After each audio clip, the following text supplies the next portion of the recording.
Assalamualaikum warahmatullahi wabarakatuh.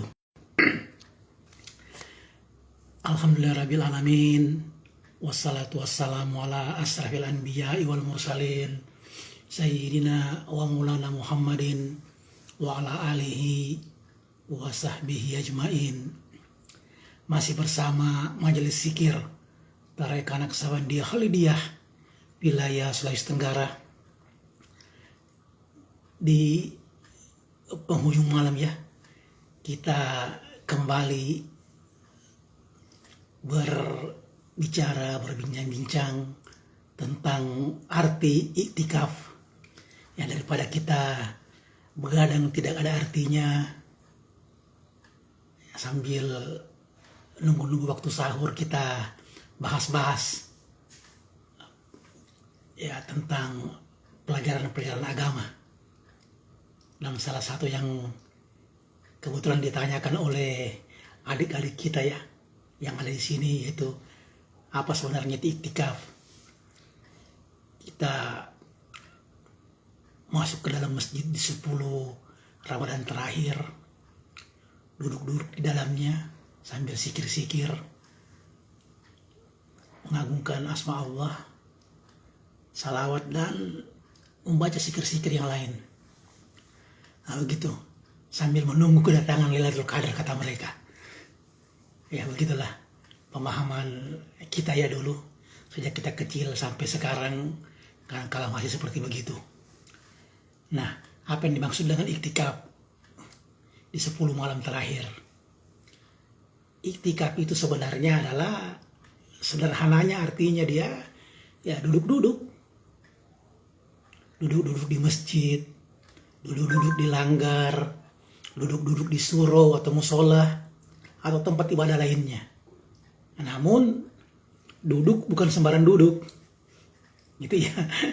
Maknanya yang lebih jauh dari duduk pada dasarnya adalah mengerti apa yang mesti didudukkan. Apakah pantat yang didudukkan? Tentu saja bukan ya. Jika hanya pantat yang didudukkan, berarti setiap hari juga kita duduk pakai pantat. Setiap hari kita iktikaf. Jadi bukan seperti itu ya. Nah, yang sebenarnya didudukkan itu adalah segala urusan, agar urusan-urusan tersebut duduk pada tempat yang semestinya, duduk pada tempat yang sebenarnya. Kita mendudukkan akal pikiran kita, sehingga kita bisa memfungsikan akal pikiran kita untuk berpikir tentang segala hal yang berhubungan dengan hubungan kita dengan sesama manusia, hablum minan nas, dan hubungan vertikal kita kepada Allah Subhanahu wa taala, hablum minallah. Bisa juga kita mendudukkan pemimpin sesuai kapasitas dan kapabilitasnya. Ya, contohnya kita dalam pilkada kita memilih pemimpin yang memang punya kapasitas, punya kapabilitas. Nah, itu yang kita dudukkan pada tempatnya. Apakah dia menjadi salah seorang pemimpin di daerah A, misalnya bupati, gubernur, dan sebagainya. Nah, itu yang dimaksud dengan iktikaf, mendudukkan pada tempat yang sebenar-benarnya. Nah, kita juga di dimensi yang lebih tinggi, kita bisa mendudukkan keempat unsur yang ada dalam diri kita. Tanah, air, angin, api, sesuai dengan fungsinya masing-masing, sehingga unsur yang satu tidak melawan unsur yang lain, begitu ya. Kemudian kita mendudukkan hawa nafsu kita, mendudukkan nafsu kita pada tempat yang semestinya, tidak diumbar, apalagi diperturutkan seenaknya. Itu juga termasuk iktikaf, mendudukkan hawa nafsu pada tempat yang semestinya. Kemudian kita di dimensi yang lebih tinggi lagi ya, kita bisa mendudukkan pikiran dan hati kita. Nah, itu juga iktikaf, sesuai dengan fungsi dan tempat yang semestinya. Mendudukkan jiwa kita pada tempat yang semestinya. Mendudukkan ruh kita pada tempat dan fungsi yang semestinya. Itulah yang dimaksud dengan iktikaf, sehingga tumakninah, sehingga tenang dan damai. Nah, apa kaitan antara iktikaf dengan wukuf? Di sepertiga akhir Ramadan, di 10 malam terakhir, di malam-malam ganjil ini, kadang-kala ya begitu, banyak umat Islam tradisional ya, yang paham-paham Islam secara syariat begitu ya, sering melaksanakan iktikaf itu di masjid-masjid. Karena memang disunahkan oleh Nabi, yaitu iktikafnya di masjid. Tapi begitu ya, secara syariat. Namun kita beritahukan rahasianya ya, secara hakikat ma'rifah, bahwa yang dimaksud dengan iktikaf, dengan wukuful qalbi di masjid itu, yaitu kita duduk diam di kedalaman rahasia kita, di masjid jiwa kita. Qalbul mu'minin baitullah. Ya, hati orang mukmin itu, hati orang beriman itu baitullah.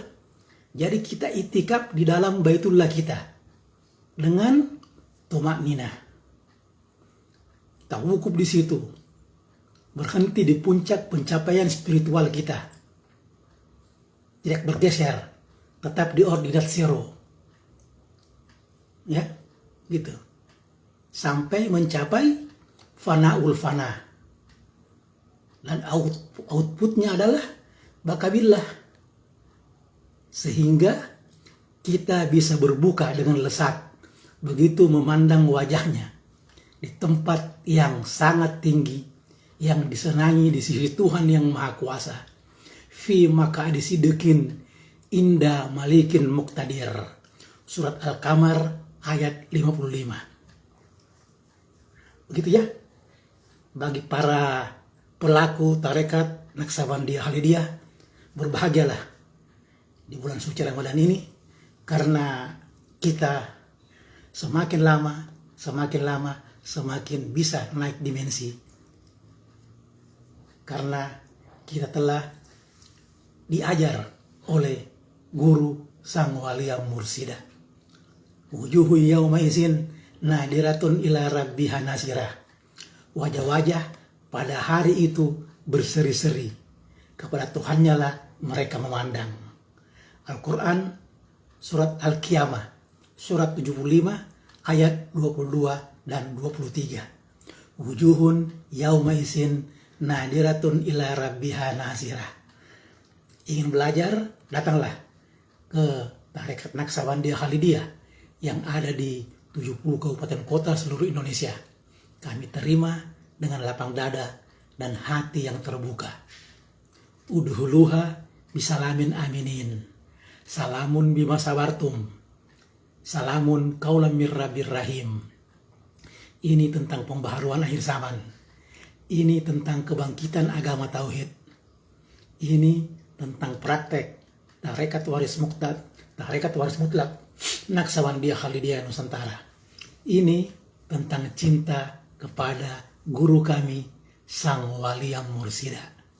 Ilahi anta maksudi waridhoka matlubi. Wassalamualaikum warahmatullahi wabarakatuh.